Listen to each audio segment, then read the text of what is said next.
आज आपल्याला बनवायचा एकदम झटपट तयार होणारा रवा डोसा।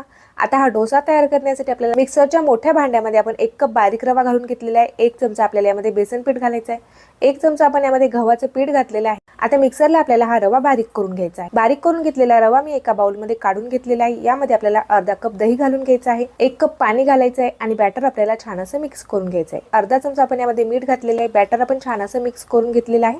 10 मिनिट आपण याला झाकून बाजूला ठेवून देऊया। डोशासोबत खाण्यासाठी आपल्याला एक चटणी तयार करून घ्यायची आहे। मिक्सरच्या भांड्यामध्ये अर्धी वाटी नारळाचे काप घालून घ्यायचे आहेत, अर्धी वाटी भाजून घेतलेले शेंगदाणे घालायचे आहेत, 2 चमचे आपण यामध्ये डाळव घातलेले आहे, 2 हिरव्या मिरच्या, अद्रकचा तुकडा आणि 2 लसणाच्या पाकळ्या घालून घेतलेल्या आहेत, चवीपुरतं मीठ घालायचं आहे, अर्धी वाटी पाणी घालून चटणी आपल्याला मिक्सरला एकदम छान बारीक अशी वाटून घ्यायची आहे। चटणी आपली तयार आहे। जिरे, मोहरी, उडदाची डाळ आणि कढीपत्त्याचा आपण चटणीला तडका देऊन घेतलेला आहे। रवा देखील आपला छान असा फुललेला आहे। यामध्ये आपल्याला 1/4 टीस्पून पाव चमचा खायचा सोडा घालून घ्यायचा आहे। बॅटर आपल्याला परत एकदा छान असं मिक्स करून घ्यायचं आहे। आता आपल्याला लगेचच याचे डोसे तयार करून घ्यायचे आहेत। कमी गॅसवरती तवा आपल्याला छान असा गरम करून घ्यायचा आहे। तव्यावरती आपल्याला पाणी शिंपडून घ्यायचं आहे, एका कॉटनच्या कपड्याने पुसून घ्यायचं आहे। 1 ते 1.5 चमचा डोशाचं बॅटर आपल्याला तव्यावरती घालायचं आहे। हलक्या हाताने आपल्याला हे मिश्रण तव्यावरती पसरून घ्यायचं आहे। यावरती मी थोडंसं तूप घालून घेत आहे। आवडत असेल तर तूप घालू शकता किंवा तेल घालू शकता।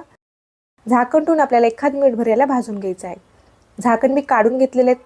डोसा आपला छान कुरकुरीत झालेला आहे, कडा देखील सुटलेल्या आहे। एखाद्या उलथण्याच्या मदतीने आपल्याला हा डोसा काढून घ्यायचा आहे। एकदम छान कुरकुरीत क्रिस्पी असा आपला रव्याचा डोसा तयार झालेला आहे।